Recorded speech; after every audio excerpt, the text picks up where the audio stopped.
বাংলাদেশে সবচাইতে বহুল চর্চিত শব্দ হলো মুক্তিযুদ্ধের চেতনা। মুক্তিযুদ্ধের চেতনা কি আমি আজ অবধি পর্যন্ত আমি মাহিন শুনিনি যে মুক্তিযুদ্ধের চেতনার ব্যাখ্যা কেউ দিয়েছে। আমার কত ভাইকে, আমার কত বোনকে পিটিয়ে গুলি করে মারা হয়েছে, তার কোনো হিসাবই নেই। স্যার স্যার স্যার স্যার বলতে বলতে আমাদের জিহ্বা বের হয়ে গেছে, কিন্তু কোনো স্যার আসলেন না। স্যারেরা বললেন কি আমরা পাকিস্তানি প্রেতাত্মা। এ ধরনের কথা কেন বলবে? 4টি পয়েন্ট আমরা দিয়েছি যে আমাদের অনতিবিলম্বে আমাদের ক্যাম্পাস খুলে দিতে হবে, ইন্টারনেট পরিষেবা চালু করতে হবে, আমাদেরকে পর্যাপ্ত নিরাপত্তা দিতে হবে এবং আইন শৃঙ্খলা বাহিনীর ছদ্মবেশে বা আইন শৃঙ্খলা বাহিনীর যে পোশাকে যে রাষ্ট্রীয় সন্ত্রাসী বাহিনী ঘোরাঘুরি করছে তাদেরকে আমাদের ক্যাম্পাস থেকে সরাতে হবে। আমার যদি লাশ পড়ে নিশ্চয়ই আমার বাবা আমার মা বসে থাকবে না। সরকার কি এমন করলো আমরা চাইলাম অধিকার আর তারা গদিকে বারবার আঁকড়ে ধরলো। আমি একটু পরে ঠিক নাও থাকতে পারি, আমার অস্তিত্ব নাও থাকতে পারে। তো আমরা এসে দাঁড়িয়েছি, পুরো জাতি আমাদের দিকে তাকিয়ে থাকে, সেই দায়বদ্ধতা থেকে আমরা এখানে এসে দাঁড়িয়েছি। আজকে বাংলাদেশে যা চলছে সেটা আসলে বলার ভাষা রাখে না। হেলিকপ্টার দিয়ে যখন আসলে গুলি করা হয়, সেই হেলিকপ্টার দিয়ে আসলে কাদের উপর গুলি করা হয়, কেন গুলি করা হয়, সেটা একটা প্রশ্ন। আমাদের আন্দোলন যখন শুরু হয় সেই শুরুর দিক থেকে আমরা একটু বিষয়গুলো বিশ্লেষণ করি। শুরুর থেকে দেখা যাচ্ছে যে সরকারের যারা কর্তা ব্যক্তিরা আছেন তারা বিভিন্নভাবে বলেছেন যে আমাদের উপরে নাকি পাকিস্তানি প্রেতাত্মা ভর করেছে, আমরা নাকি দেশ বিরোধী শক্তি ভর করেছে, এ জাতীয় অনেক কথা বলা হয়েছে। কিন্তু আমরা সাধারণ শিক্ষার্থীরা প্রমাণ করে দিয়েছি যে টানা 11-12 দিন অল আউট মুভমেন্ট বাংলাদেশে হয়েছে, বাংলা ব্লকেট চলেছে, কিন্তু কোনো প্রকার রাষ্ট্রীয় সম্পদের ক্ষতি, কোনো প্রকার প্রাইভেট প্রপার্টির ক্ষতি হয়েছে এমন তথ্য বাংলাদেশের কোনো প্রান্ত থেকে কেউ আমাদেরকে দিতে পারেনি। এটি একটি ইতিহাস হয়েছে। কিন্তু তারপর থেকে পরিস্থিতি পাল্টাতে থাকলো। আপনারা দেখুন, আমরা যারা শিক্ষার্থীরা আছি সবাই সাধারণ শিক্ষার্থী। ঢাকা বিশ্ববিদ্যালয় সহ বিভিন্ন বিশ্ববিদ্যালয় লাইব্রেরিতে রিডিং রুমে আমাদের এই ফেস খুবই পরিমাণে নেমেছি। কোন জায়গা থেকে? আমার তো অধিকার আছে স্বাধীন বৃত্তির। বাংলাদেশের সংবিধানের 40 নং অনুচ্ছেদ আমাকে স্বাধীন বৃত্তির অধিকার দিয়েছে। যদি শুধুমাত্র জন্মের উপর ভিত্তি করে কেউ বেশি সুবিধা পায় তাহলে তো সেটা কখনোই কাম্য হতে পারে না একটা স্বাধীন রাষ্ট্রে। কালকে মহামান্য সুপ্রিম কোর্টের আপিল বিভাগ থেকে যে রায় এসেছে সেখানেও এই কথাটি বলা হয়েছে যে মুক্তিযোদ্ধা কোটা আসলে মুক্তিযোদ্ধাদের জন্য, তারা পিছিয়ে আছে এজন্য নয়, তাদের জন্য উপহার। তো আমরা বলতে চাই যে এই উপহার আসলে কতদিন চলবে? বা বিভিন্ন রাষ্ট্রের রাষ্ট্র বিপ্লবের আমরা যদি ইতিহাস পড়ি, সেই ইতিহাস অনুযায়ী আসলে মুক্তিযোদ্ধা কোটা বলতে কি বোঝানো হয় সেটাই ব্যাখ্যা করার প্রয়োজন।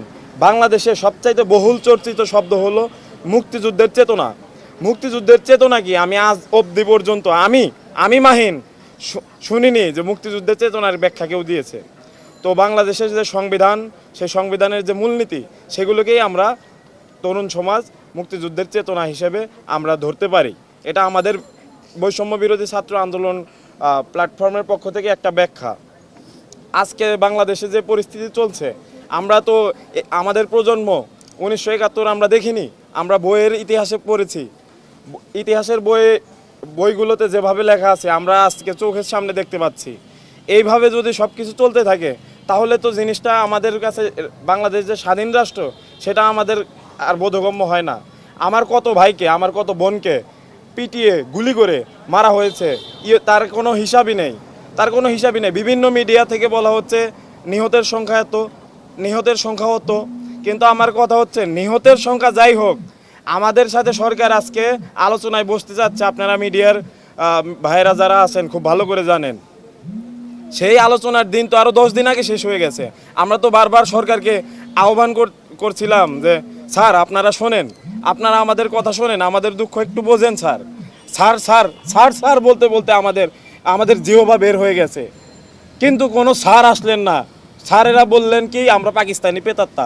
এ ধরনের কথা কেন বলবে? আমরা কি পাকিস্তানি প্রেতাত্মা? আমাদের উপর কি ভূত প্রেত ভর করে থাকে নাকি? আমাদের নাকি জন্মের ঠিক নাই, এ জাতীয় কথা হয়েছে। গত 16 তারিখ আমি দেখাতে চাই মিডিয়ার ভাইদেরকে, যেখানে আল মামুন নামে একজন সাধারণ সম্পাদক মুক্তিযুদ্ধ মঞ্চ কেন্দ্রীয় কমিটির, তিনি আমাদের নামে বিভিন্ন ফেসবুক গ্রুপে, ফেসবুক আইডিতে তারা অভিযোগ করেছে আমরা নাকি মুক্তিযোদ্ধাদেরকে, বীর মুক্তিযোদ্ধাদের কটাক্ষ করে বলেছি। মুক্তিযোদ্ধাদের যারা তৃতীয় প্রজন্ম, সেই নাতিপুতির কাছ থেকে তো আমি নাগরিক সার্টিফিকেট নিয়ে বাঁচতে পারবো না। আমার নাগরিক সার্টিফিকেট কোনো তৃতীয় প্রজন্মের নাগরিকের কাছ থেকে আমার নিতে হবে না, এটা আমাদের স্পষ্ট কথা। তাতে কোনোভাবেই আমরা মনে করি যে মুক্তিযুদ্ধের যার যে চেতনা তার অবমাননা হয়েছে। আজকে আমার কত ভাইকে নিহত করা হয়েছে, সেটা তো সম্পূর্ণভাবে পাকিস্তানি কায়দার। সেটার দায় বারবার আমাদের যারা সাধারণ শিক্ষার্থী তাদের গায়ে দেওয়া হচ্ছে যে আমরা আন্দোলনের নেতৃত্ব দিচ্ছি, সুতরাং আমরাই নাকি তার জন্য দায়ী।